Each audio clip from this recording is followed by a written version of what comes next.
देखो, बौद्ध धर्म से संबंधित बात हम कर रहे थे।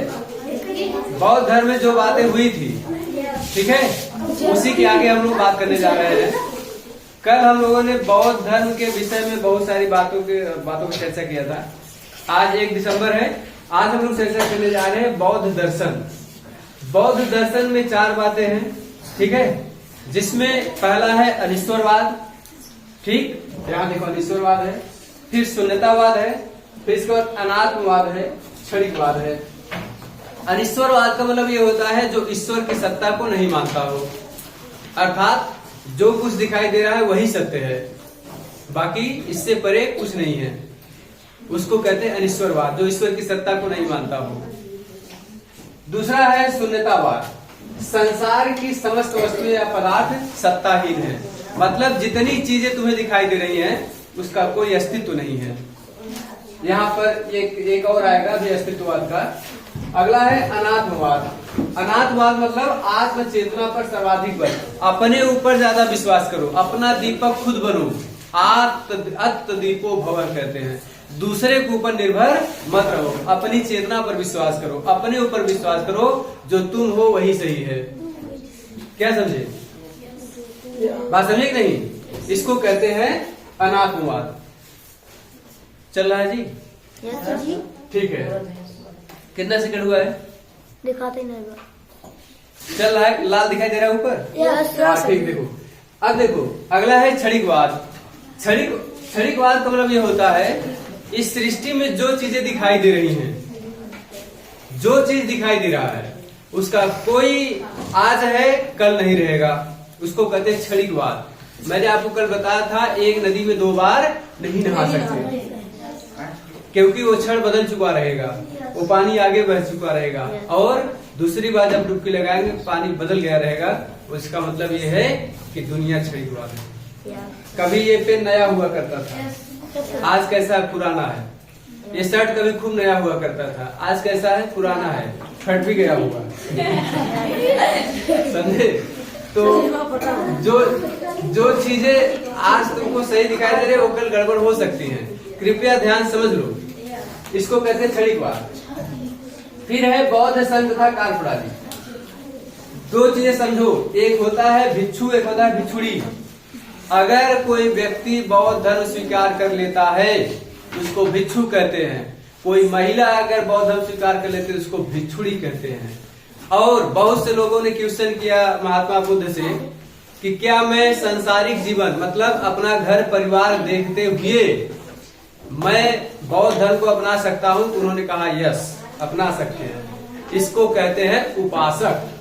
क्या कहते हैं? उपासक। जो सांसारिक जीवन में रह करके बौद्ध धर्म की दीक्षा ले उसे उपासक कहते हैं। अगर वह पुरुष है तो उपासक और महिला है तो उपासिका। 2 बातें समझ गए यहाँ पर? अब देखो दूसरी बात, देखो इसमें जो व्यक्ति संघ में प्रवेश लेता है सबसे पहले जो जाता है, देखो संघ में प्रवेश होने को उपसंपदा कहा जाता है। पहली बार जब तुम जाओगे बौद्ध धर्म जहाँ पर रहेगा, जहाँ पर उसका ये विहार रहेगा, जहाँ पर लोग रहते हैं, उसमें जब प्रवेश करें उसको उपसंपदा कहेंगे, उपसंपदा। और 10 वर्ष पहले अभ्यास कराया जाता है उसमें। 10 वर्षों के बाद, ठीक, 10 वर्षों के बाद आपको भिक्षु का दर्जा मिल जाएगा। अब आप बौद्ध भिक्षु बन चुके हैं। अगर वह पुरुष है तो बौद्ध भिक्षु बनेगा, और महिला है तो भिक्षुड़ी बनेगा, मतलब साधु सधुआई। समझे? वही भिक्षु भिक्षुड़ी वही है। फिर देखो इसमें क्या है, अगर कोई छोटा बच्चा है 18 वर्ष से कम है, अल्प वयस्क उसको कहते हैं, उसको प्रवेश नहीं दिया जाएगा, तुम लोग प्रवेश नहीं दिया जाएगा। जानते हो क्यों? क्योंकि तुम लोग अभी उतने जानकार नहीं हो, इसलिए तुम वहां जाओगे तो तुम वो चीज नहीं सीख पाओगे, तुमको अभ्यास कराया जाएगा 10 वर्षों तक। चोर हो, हत्यारा हो, किसी का धन लेके भाग गया हो, ठीक है, ये सब क्या इन लोगों को उसमें शामिल नहीं किया जाता था। पापी हो, ये सबको शामिल नहीं किया जाता था। बौद्ध संघ सभी जातियों के लिए था, चाहे जो क्षत्रिय ब्राह्मण वैश्य शूद्र चाहे जो हो सब जा सकता था उसमें, किसी के लिए दरवाजा बंद नहीं था। उत्तर वैदिक काल में क्या है, केवल उच्च जातियों को उसमें शिक्षा दिया जाता था, यहाँ तक कि महिलाओं को भी शिक्षा नहीं दिया जाता था। लेकिन बौद्ध धर्म जब आया तो सबको शिक्षा दीक्षा दिया जाने लगा। अतः बौद्ध धर्म ने जात तथा वर्ण व्यवस्था का विरोध किया, यही मैंने आपको बताया। जाति और वर्ण व्यवस्था, वर्ण का मतलब काला गोरा नीला पीला चाहे जैसा भी हो सब जाकर के शिक्षा दीक्षा ले सकता है।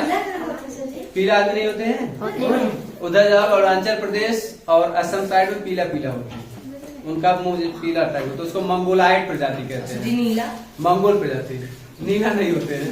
नीला आंख, जैसे ऐश्वर्या राय का नीला आंख है, ऋतिक रोशन का है। तो चाहे जैसा भी हो सबको शिक्षा दिया जाता था बौद्ध धर्म में, ठीक है। अब देखो यहाँ पर जो अनुशासन की बात थी, बौद्ध धर्म अनुशासन था। ये जो इसमें प्रस्ताव का पाठ किया जाता था, इस प्रस्ताव के पाठ को कहा जाता था अनुशासन। प्रत्येक 15 दिन पूर्णिमा या अमावस्या को सायं उपसोत होता था। देखो पूर्णिमा कब होता है, जब चांद पूरा गोल दिखाई देता है। अमावस्या कब होता है, जब चांद पूरा विलुप्त हो जाता है। पूर्णिमा का दिन बौद्ध धर्म के लिए सबसे अच्छा दिन माना जाता है। बैसाखी का जो पूर्णिमा का दिन है उसको बुद्ध पूर्णिमा का दिन माना जाता है। तथागत बुद्ध को उसी दिन ज्ञान की प्राप्ति हुई थी, तथागत बुद्ध उसी दिन पैदा हुए थे, तथागत बुद्ध उसी दिन मरे थे, एक ही दिन। इसीलिए उस दिन को सबसे पवित्र माना जाता है, उसको कहते हैं बैसाख पूर्णिमा या बुद्ध पूर्णिमा कहते हैं। वो दिन बौद्ध धर्म को मानने वाले के लिए सबसे शुभ दिन होता है। लहरा लो तिरंगा, ठीक। यह शुभ दिन है हम सबका, लहरा लो तिरंगा प्यारा, मतलब ये शुभ दिन इनका है, सबसे शुभ दिन है। और 4 दिन, महीने के 4 दिन व्रत रहते हैं ये लोग। कौन कौन, देखो एक है यहाँ पर सभा के सदस्य, इसमें अभी तुमको बता रहे हैं क्या क्या तुमको बता रहे। एक है जो चतुर्थी होती है, चतुर्थी जानते हो ना, चतुर्थी, अरे हरियर पीला नहीं होता है, जब चंद्रमा निकलना शुरू होता है 4 दिन बाद, है नहीं दिखाई देता इधर है पतला सा, फिर थोड़ा मोटा, फिर थोड़ा मोटा, ऐसे नहीं दिखते। हाँ, तो वो चतुर्थी के 2 दिन जो होता है वो लोग उपवास रहते हैं। यहाँ देखो ये है चतुर्थी दिवस, 2 दिन चतुर्थी दिवस और अमावस्या तथा पूर्णिमा। जब अमावस्या का दिन होगा और पूर्णिमा का दिन होगा और चतुर्थी के 2 दिन, ठीक है, ये लोग क्या होते हैं, उपवास है, अन्नदान नहीं खाते हैं, ठीक। जैसे आप लोग क्या कहते हैं, शिवरात्रि को रहते हो ना, महाशिवरात्रि, सावन का सोमवार, ये सब रहते हो व्रत में। yes, तो वैसे ही इसमें भी व्रत रहते हैं। बहुत कठोर व्रत नहीं था। देखो सभा, ये है सभा के प्रत्येक सदस्य, इसके माध्यम से स्वयं के ये उपासोक जो एक मंडली बैठती थी, उसमें जो लोग गलती किए रहते थे अपनी गलती को स्वीकार करते थे। क्या हो गया, बौद्ध धर्म चल रहा है ना, यहाँ गलती को स्वीकार किया जा रहा है। अगर गलती किया तो उसको स्वीकार कर लो, कोई दिक्कत नहीं है, ठीक है। इसीलिए वहां पर समारोह होता था। कोई गलती किसी से हुई है तो गलती स्वीकार कर लो, उसको क्षमा मिल जाएगा, नहीं तो वो मोक्ष के मार्ग पर नहीं चल पाएगा। मोक्ष क्या है जानते हो, जीवन और मरण से मुक्ति पाना मोक्ष कहलाता है, ठीक है। तुम्हारा मोक्ष क्या है जानते हो, स्टूडेंट का मोक्ष ये है पढ़ लिख करके अच्छी नौकरी पा जाए, उसके जीवन का सबसे बड़ा मोक्ष है। तुम्हारा घर, तुम्हारा परिवार, तुम्हारा खानदान, तुम्हारे नात रिश्तेदार, देखो तुम्हारा कितना बड़प्पन करते हैं, सबसे बड़ा मोक्ष यही है ना। इस जीवन में रहकर ही मोक्ष प्राप्ति होती है, मरने के बाद कुछ नहीं होता है। मर गए, अच्छा बताओ, जिंदा जा नहीं सकते, मरे पर आ नहीं सकते, तो पता कैसे कि स्वर्ग कहाँ है? स्वर्ग यही है, जो जी रहे हो, जो क्षण जी रहे हो वही अच्छे से जी लो, यही स्वर्ग है। जिंदगी अच्छे से जियो, वह पथ क्या, पथि कुशलता क्या, जिस पथ में बिखरे सूल न हो। वह नाविक क्या, नाविक की धैर्य परीक्षा क्या, जब धाराएं प्रतिकूल न हो। मतलब संघर्ष करने से कभी डरना नहीं चाहिए, समझे कि नहीं। इसी जीवन में तुम्हारा मोक्ष है, इसी जीवन में तुम्हारा नर्क है, स्वर्ग, सब कुछ यही है, समझे। यही बात इसमें बताया जा रहा है। बौद्ध धर्म के अनुयायी भिक्षु भिक्षुणी कहलाते थे, उपासक उपासिकाएं मैंने आपको बता दिया। भिक्षु किसे कहते जानते हो? जो घर द्वार कुल त्याग करके गेरुआ वस्त्र धारण करके जाकर के बौद्ध धर्म जहां उसका संघ हो उसमें रहने लगे, मठ में रहने लगे, उसको भिक्षु कहते हैं। कोई महिला है तो भिक्षुणी कहलाती है। कोई व्यक्ति अगर कहता है अपने परिवार में रहकर ही हम बौद्ध धर्म मानेंगे तो उसको क्या कहेंगे? उपासक। और कोई महिला है तो उसको उपासिका। बात समझे नहीं? उपासिका, उपासिका। अब देखो जो स्तूप बनाया जाता है, स्तूप देखो, इसको हटा रहे हैं। स्तूप क्या होता है वो समझ लो। देखो ऐसे होगा, चबूतरा बना रहेगा, इसके ऊपर थोड़ा सा जाएंगे तो इस प्रकार से गुम्बद रहेगा, ठीक है। यहाँ पर इस प्रकार से इसको हर्मिका कहते हैं, इसके ऊपर ऐसे बना रहेगा, ये स्तूप हो गया। इसी के नीचे तथागत बुद्ध से संबंधित चीजें रखी जाती थी। बुद्ध की हड्डियों को 4 भागों में बांटा गया था, बताए थे ना। 4 भागों में बांट करके यहाँ पर 8 जगहों में यहीं पर रख करके बड़े बड़े स्तूप बनाए गए, खूब यहीं पर पूजा पाठ किया जाता था, ठीक है। फिर बाद में जब अशोक का साम्राज्य 84,000 स्तूप बना दिए गए। ये 4 प्रकार के होते हैं स्तूप, 4 प्रकार का होता है, ठीक है। पहला स्तूप है शारीरिक स्तूप। शारीरिक स्तूप का मतलब यह है बुद्ध से संबंधित जितनी, मतलब उनके शरीर पर, शरीर के अवशेष, चाहे उनका बाल हो, ठीक है, केस जिसको कहते हैं, चाहे उनके शरीर की हड्डी हो, उन सबको रख करके अगर बनाएंगे स्तूप तो उसको कहेंगे शारीरिक स्तूप। आई बात समझ में नहीं? स्तूप का मतलब होता है बुद्ध से, भगवान तथागत बुद्ध की अवशेष को रख करके उसके ऊपर बड़ा सा ढेर बना दिया, इसको स्तूप कहते हैं। शारीरिक स्तूप हो गया। फिर इसके बाद है परिभोगिक स्तूप। ये शारीरिक स्तूप, शारीरिक स्तूप। फिर परिभोगिक, परिभोगिक स्तूप। परिभोगिक स्तूप क्या होता है? देखिए, जो महात्मा बुद्ध भोग, मतलब भोग में जो अपनी वस्तुएं लाए थे, जैसे जिसमें खाना खाते थे, जिस वस्तु का इस्तेमाल करते थे, शांत रहो जी, जिस वस्तु का इस्तेमाल करते थे उस वस्तु को, जैसे जिस कटोरे में भोजन करते थे, या भगवते भिक्षाम देहि, ऐसे करते थे ना, तो जो कटोरा था उस कटोरे को रख करके मान लो एक स्तूप बना दिया गया तो उसको कहेंगे परिभोगिक स्तूप, परिभोगिक स्तूप। ठीक, तीसरा होता है उद्देशिका स्तूप। उद्देशिका स्तूप, इसमें क्या होता है? महात्मा बुद्ध के द्वारा, देखो महात्मा बुद्ध के जीवन से जुड़ी घटनाएं, जीवन से जुड़ी घटनाएं, जहां जहां बुद्ध गए थे, अपना अपना उपदेश दिए थे, सारी चीजों का जो उन्होंने इस्तेमाल किया था वो इसमें चला आया, और उनसे जुड़ी जो घटनाएं थी वो उद्देशिका स्तूप बनाई गई, उस पर जो स्तूप बनाए गए। बात समझ नहीं? अगला है पूजार्थक स्तूप। पूजार्थक स्तूप,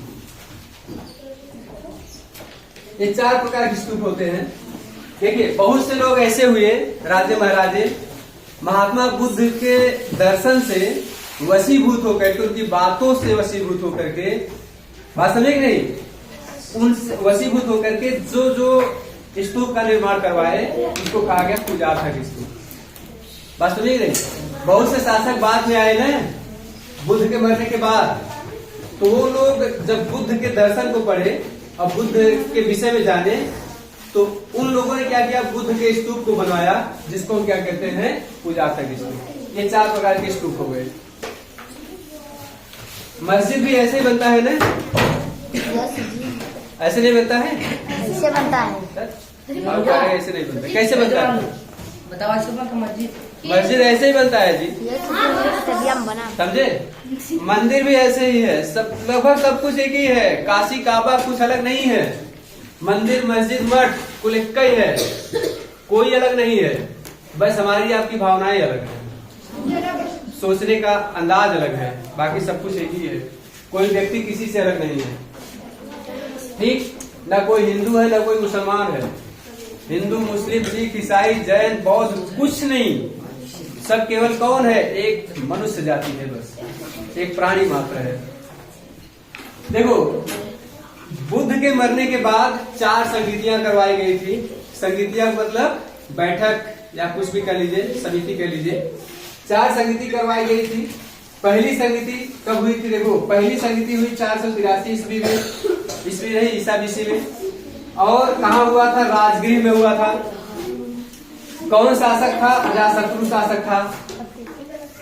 उसकी अध्यक्षता किसने किया? महाकश्यप ने किया। 4 बातें समझ में आई? राजगृह में करवाया गया, 483 बीसी में करवाया गया। अजातशत्रु शासक था और अध्यक्षता महाकश्यप ने किया। क्या घटना घटी थी उसमें? बुद्ध के उपदेशों को शुद्ध पिटक और विनय पिटक में संकलित कर दिया गया। किताब बना के उसमें शुद्ध पिटक विनय पिटक में लिख दिया गया, ठीक है? इसीलिए संगीति होती थी। दूसरी संगीति जो हुई थी वो 383 बीसी हुई थी। कहाँ हुई थी? ये भी बिहार में ही है, ये भी बिहार में ही है। वैशाली में हुई थी। वैशाली एक जिला है बिहार का, ठीक है? और शासक कौन था? कालाशोक। अजातशत्रु के बाद कालाशोक। अध्यक्षता किसने किया? साब कबीर। साबा कबीर भी कहते हैं, साब कबीर है, ठीक है? साबा कामी, चाहे जो भी कर लीजिए। साब कबीर। क्या हुआ था इसमें? भिक्षुओं में मतभेद हो गया। देखिए, बौद्ध संघ स्थविर और महासंघिक में विभाजित हो गया। बात समझ नहीं? एक स्थविरवाद हो गया, दूसरा महासंघिकवाद हो गया। महासंघिक में क्या होगा अभी आपको बताएंगे, स्थविर में क्या होगा अभी आपको बताएंगे। दूसरा हो गया। तीसरा हुआ था 250 बीसी में। पहला 483 हो गया, 100 साल पीछे जाएंगे, 383 हो जाएगा। फिर इसके बाद 250 बीसी में तीसरा हुआ था 250 बीसी में। कहाँ हुआ था? पाटलिपुत्र, आज जो पटना है, ठीक है? तीसरी बौद्ध संगीति कहाँ हुई थी? पाटलिपुत्र में। कब हुई थी? 250 बीसी में। कौन अध्यक्षता किया था? अशोक। और किसकी शासक था? अशोक। अध्यक्षता किसने किया था? मोगलपुत्र तीसरे नाम है इसका, ठीक है? मोगलपुत्र तीसरे, इन्होंने अध्यक्षता किया था। क्या हुआ था इसमें? अभिधम्म पिटक। यहाँ देखो, विनय पिटक शुद्ध पिटक बना था पहले में, और तीसरे में एक और पिटक आ गया, अभिधम्म पिटक। बात समझे? चौथा हुआ था कुंडलवन में, लगभग 1 ईसा बीसी हुआ था कुंडलवन में। और कनिष्क शासक था उस समय, और वसुमित्र क्या था उस समय अध्यक्षता किया था। चौथा बौद्ध संगीति जब हुआ था, 4 ही संगीति हुई ही है। क्या हुआ था इसमें? देखो, बौद्ध धर्म का हीनयान था, महायान विभाजन हो गया। हीनयान में स्थविर, महायान में महासंघिक हो गई, ठीक है? कोई दिक्कत है तो पूछो मुझसे। कोई दिक्कत है? देखो, हीनयान महायान बढ़ गया 2 भागों, जैसे जैन धर्म बढ़ा 2 भागों में, श्वेतांबर और दिगंबर, वैसे ही बौद्ध धर्म 2 भागों में बढ़ गया, हीनयान महायान। एक्चुअली कुछ लोग कहने लगे हम भगवान बुद्ध को भगवान मानेंगे, कुछ लोगों ने कहा कि नहीं हम भगवान नहीं मानेंगे। जो लोग भगवान माने महायानी, नहीं माने हीनयानी, इस प्रकार से अपने आप को विभाजित कर लिए। बुद्ध की मूर्तियां बड़ा बड़ा बना करके लोग पूजा पाठ करने लगे। वहां पर, यहाँ अफगानिस्तान में बामियान है एक जगह, वहां पर बुद्ध की बहुत बड़ी मूर्ति बनाई गई, ठीक? वहां पर पूजा पाठ किया जाने लगा। फिर इसके बाद अन्य जगहों पर बहुत सारी मूर्ति बनाई गई, बुद्ध की बहुत मूर्तियां बनाई गई, पूरी दुनिया में बहुत ज्यादा मूर्तियां बनाई गई। चीन में, जापान में, श्रीलंका में, इंडिया में, नेपाल में, इधर बहुत सारे कंट्रीज है जहां पर बुद्ध की मूर्तियां बना के पूजा किया जाता है। ठीक है, बुद्ध इंडिया में हुए, क्या हुआ, इंडिया में हुए, बुद्ध अपना उपदेश इंडिया में सबसे ज्यादा दिए और मानने वाली पूरी दुनिया हो गई। बात समझे? जब हमारे देश का कोई नेता अगर बाहर जाता है तो जानते हो क्या कहता है? बुद्ध के देश से आए हैं। मोदी जी कहते हैं हमको बुद्ध चाहिए, युद्ध नहीं चाहिए। इसका मतलब जानते हो क्या है?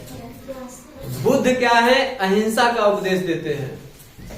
वो कहते हैं सत्य, अहिंसा, अस्तेय, अपरिग्रह। ठीक, और कहते हैं अस्तेय मतलब चोरी न करना, अच्छे बिस्तर पर नहीं सोना, धन इकट्ठा नहीं करना। बात समझे कि नहीं? इससे क्या होगा? अगर कोई भिक्षु है, अच्छे बिस्तर पर सोता है तो गहरी नींद में सो जाएगा, वो मेरा चेला नहीं हो सकता, वो भिक्षु नहीं हो सकता। धन इकट्ठा मत करो, मतलब धन इकट्ठा करोगे तो क्या होगा? लोग चोरी करने के लिए आएंगे तो इसमें हिंसा हो जाएगी, इसलिए धन इकट्ठा मत करो। अभी तुमको बताते हैं, अभी यहाँ पर राजनीतिक जीवन जब आएगा तब आर्थिक जीवन, राजनीतिक जीवन। देखो, बौद्ध धर्म की उपादेयता और प्रभाव क्या था, ध्यान समझो। बौद्ध धर्म उपादेयता सबसे ज्यादा था आर्थिक जीवन में। आर्थिक जीवन में कैसे था? देखो, उत्तर वैदिक काल में पशुओं की बलि दिया जाने लगा था, जिसके कारण खेती बाड़ी में कमी आने लगी थी। जहां पर बौद्ध धर्म पनपा वो बोध गया, मगध का क्षेत्र है।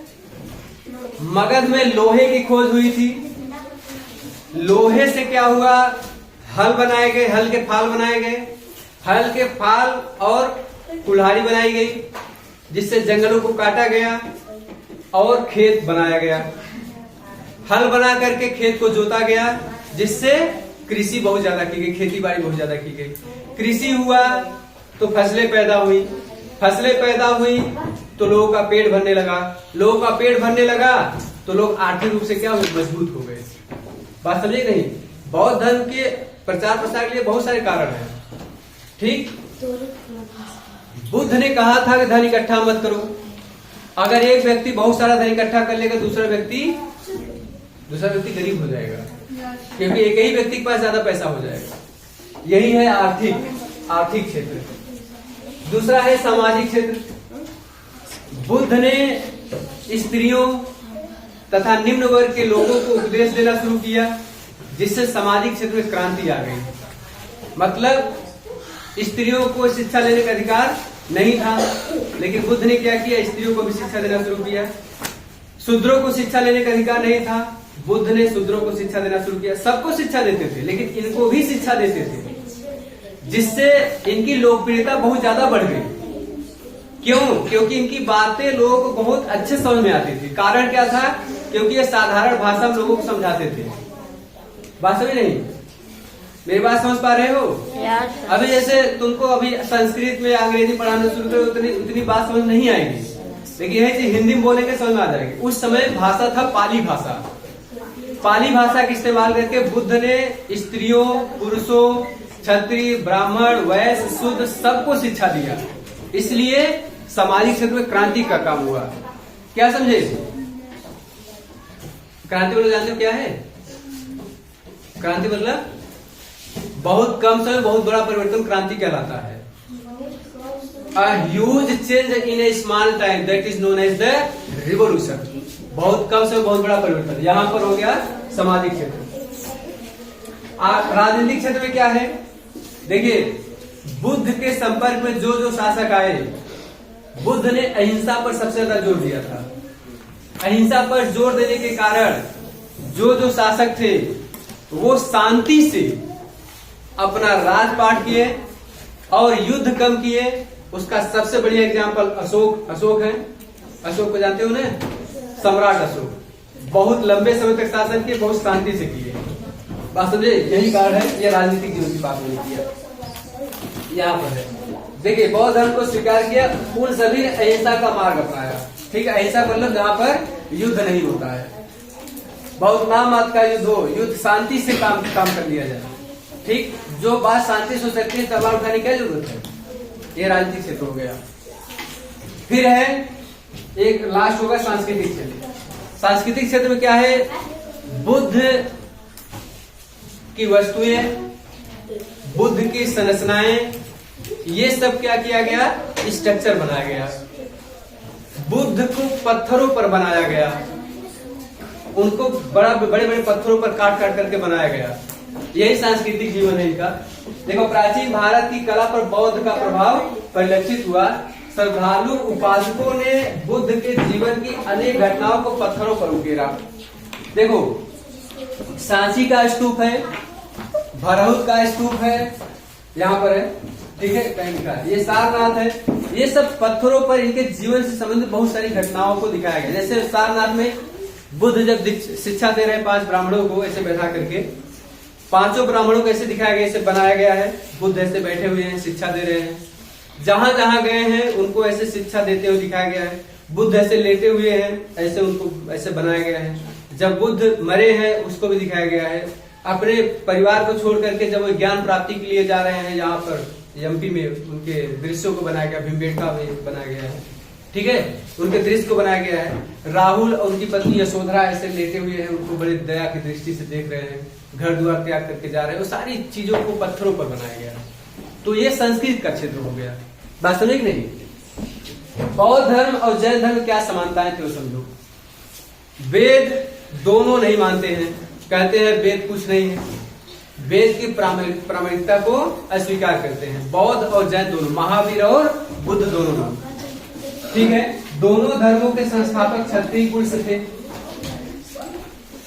सिद्धार्थ भी क्षत्रिय थे और वर्धमान भी क्षत्रिय थे। वर्धमान बाद में बन गए महावीर स्वामी और सिद्धार्थ बन गए बुद्ध, महात्मा बुद्ध। ये दोनों क्षत्रिय वंश थे और दोनों ने क्या किया, दोनों राज परिवार से थे। दोनों ने वेदों को मानने से इनकार कर दिया। बात समझ गई क्यों? क्योंकि वेदों में ऊंच नीच भेदभाव की भावनाएं निहित थी, इसलिए इन्होंने मानने से इनकार। देखो यहाँ पर है, वेदों को अस्वीकार कर दिया। इन दोनों लोगों ने क्या किया, कर्मकांड को अस्वीकार कर दिया। कर्मकांड क्या है? देखो, कर्मकांड में पैसा बहुत लगता है। कर्मकांड जानते हो? कर्मकांड का मतलब पूजा, हवन, यज्ञ, ये सब जो किया जाता है इसमें पैसा लगता है ना। इन सबको मानने से लोगों ने मना कर दिया कि सिंपल जीवन जियो, बड़े बड़े यज्ञ करने की क्या जरूरत है, 8-8, 10-10 किलो घी डालने की क्या जरूरत है। इन सब चीजों को उन्होंने क्या किया, विरोध किया। इसलिए यहाँ पर यह कर्मकांडों को अस्वीकार किया। शूद्र तथा महिलाओं द्वारा मोक्ष प्राप्ति का विरोध। देखो, शुरू में क्या हुआ, बुद्ध भी, ध्यान समझो, शुरू में बुद्ध भी महिलाओं को संघ में प्रवेश नहीं देते। बाद में उनका एक, उनके चाचा का लड़का था, आनंद नाम था, उनका चेला था, मतलब भिक्षु था। उसके कहने पर सबसे पहले उनकी माँ, मतलब मौसी गौतमी प्रजापति जिसका नाम था, उसको सबसे पहले, उनको सबसे पहले शिक्षा दिया गया। फिर इसके बाद महिलाओं को प्रवेश दिया गया, फिर महिलाओं को भी मोक्ष का अधिकार मिल गया, ठीक है। क्योंकि उनकी माँ गौतमी प्रजापति ने कहा कि, भावुक रूप से कहा कि मैं मोक्ष प्राप्त इसलिए नहीं कर सकती क्योंकि मैं महिला हूं। महिला होना मेरे वश में नहीं था, लेकिन मोक्ष प्राप्ति कर सकते हैं। बताओ, तुम पुरुष पैदा हुए, तुम्हारा क्या योगदान है इसमें, और वो महिला पैदा हुई उसमें उसकी क्या गलती है। बात समझे नहीं? तुम बड़ी जाति में पैदा हुए, तुम्हारा क्या योगदान है, वो छोटी जाति में पैदा हुआ, उसमें उसका क्या दोष है। सोचो, उस बच्चे का क्या दोष है, उसको तो पता भी नहीं है कि हम कहाँ पैदा हो रहे हैं। अगर हमको पता होता कि मैं भारत पैदा हूँ, मैं सोचता मैं अमेरिका पैदा हुआ होता, बढ़िया बढ़िया गाड़ी, बड़ी बड़ी गाड़ी मिलती। अगर पूछा जाता तब कहाँ पैदा होना चाहते हो, अगर ऐसा पूछा जाए कोई कहेगा कि हम मतवार में एकदम गरीब परिवार में पैदा होना चाहते हैं, कोई नहीं कहेगा। लेकिन ऐसा किसी पूछा नहीं जाता है, ठीक। देखो, असमानता क्या है वो समझो। असमानता ये है, बौद्ध धर्म में जो निर्वाण की बात है, निर्वाण इसी जीवन में संभव मानते हैं। वो कहते हैं कि इसी जीवन में रहकर तुम निर्वाण को प्राप्त, निर्वाण मतलब मोक्ष प्राप्त कर सकते हो। तुम्हारा मोक्ष क्या है, मैंने अभी जस्ट बताया, क्या है तुम्हारा मोक्ष? पढ़ लिख करके सर्विस पाना, ये तुम्हारा मोक्ष है। मरने के बाद कोई सर्विस पाता है क्या? जैन धर्म में कहा गया है क्या, शरीर को त्यागने के बाद मोक्ष मिलता है। मोक्ष मतलब जीवन मरण से छुटकारा। बौद्ध धर्म में मुक्ति के लिए मध्यम मार्ग अपनाया गया है। मध्यम मार्ग मतलब क्या है जानते हो? थोड़ा सा कष्ट आ जाए तो रो रो के हलकान मत हो, और थोड़ी सी खुशी आ जाए हा हा हा हंस के उछलने मत लगो। ठीक, दोनों के बीच में सामंजस्य बैठाओ। बहुत दुख हो तो शांत रहो, बहुत खुशी हो जाए तुम भी शांत रहो। ये नहीं कि तुमको थोड़ा खुशी मिल गया तो खूब डीजे बजवा दिए, पड़ोसी को एकदम परेशान कर दिए। समझे कि नहीं? यही मध्यम मार्ग है। जैन धर्म में ये बात नहीं कही गई। जैन धर्म बहुत कठोर है। वो कहता है खाना पीना पूरा छोड़ दो, चले जाओ जंगल में बैठ जाओ। उसको कहते हैं संथारा पद्धति, और अपना शरीर त्याग दो। जब शरीर ही त्याग दिए बताओ क्या मिलेगा? बात समझे नहीं? तो उसको संथारा पद्धति कहा जाता है, संलेखना पद्धति या संथारा पद्धति कहा जाता है। कहते हैं अपना शरीर त्याग देना। वो तो एक प्रकार का आत्महत्या हो गया, आत्महत्या हुआ ना, भोजन त्याग देना। तो ऐसा उस धर्म में बातें कही गई है जो लोग बाद में देखेंगे। ठीक है, जैन धर्म वालों के लिए कोई चीज गलत नहीं है, सब सही है। ठीक है, उनकी अपनी मान्यताएं हैं, इनकी अपनी मान्यताएं हैं। जैन धर्म देखिए कठोर मार्ग अपनाता है और बौद्ध धर्म मध्यम मार्ग अपनाता है। ये बात मैंने आपको बताया। जैन धर्म बहुत कठिन है। वो कहता है चप्पल मत पहनो, चप्पल पहनोगे पैर के नीचे कीड़े आ जाएंगे और हत्या हो जाएगी, अर्थात हिंसा हो जाएगा। खेती मत करो, नहीं तो उसमें कुछ जंतु मर जाएंगे। बताओ खेती नहीं करो खाओगे क्या? बात समझ, क्या खाओ बताओ? बिना खेती के कुछ खा सकते हो? कि उनका मानना ये था महावीर का कि जो केचुआ है मर जाएगा, कीड़े मकोड़े उसमें मर जाएंगे, हिंसा हो जाएगा। बुद्ध कहते हैं खेती बाड़ी खूब करो। देखे नहीं क्या इसमें भी लोहे का फाल का उपयोग करके खेती बाड़ी करो, जिससे फसलें पैदा होंगी, फिर आर्थिक जीवन मजबूत होगा तुम्हारा। ये दोनों क्या है? असमानताएं आ जाएंगी। अगला है देखो, बुद्ध जात प्रथा का कठोर विरोध करते हैं। बुद्ध कहते हैं क्षत्रिय ब्राह्मण वैश्य शूद्र कुछ नहीं होता है। ठाकुर बाबा नहीं गरड़िया पुंडी कोई, ठीक, कुहार लोहार सुनार, ये सब कुछ नहीं होता है। सब एक ही है। कौन है? केवल एक मनुष्य है, एक जाति है मनुष्य। बात समझ गई? जबकि जैन धर्म में ऐसा नहीं कहा गया है। ये बातें यहाँ पर है। फिर यहाँ देखो, जैन धर्म में अहिंसा तथा अपरिग्रह पर अधिक बल दिया गया है, लेकिन बुद्ध धर्म में ऐसा नहीं है। बुद्ध धर्म में अहिंसा की बात की गई है, लेकिन उतनी तेजी से नहीं की गई है जितना इसमें किया गया है जैन धर्म में। बात समझ नहीं? अहिंसा का मतलब यह है एकदम बिल्कुल हिंसा होना ही नहीं चाहिए। अगर एक कीड़ा भी मर गया तो हिंसा हो गया, और तुम्हारे चलते समय तुम्हारे पैरों में कितनी चींटियां मर जाती होंगी, कितने चींटे मर जाते होंगे, हिंसा हुआ नहीं हुआ? बात समझे? और देखो, जैन धर्म और बौद्ध धर्म, जैन धर्म की जो भाषा है, जो शिक्षा दिया जाएगा, प्राकृत भाषा में दिया जाएगा। बौद्ध धर्म जो शिक्षा दिया जाएगा वो पाली भाषा में दिया जाएगा। ये दोनों में असमानताएं थी। किसी को दिक्कत है यहाँ तक? बौद्ध धर्म से संबंधित इतनी बातें थी, जैन धर्म से संबंधित इतनी बातें थी, और ये लेक्चर यही समाप्त करते हैं। ठीक है, किसी के मन में कोई क्वेश्चन हो तो पूछ सकता है, बोलो। नहीं सर। कोई क्वेश्चन है? नहीं सर। आज के लिए इतना है।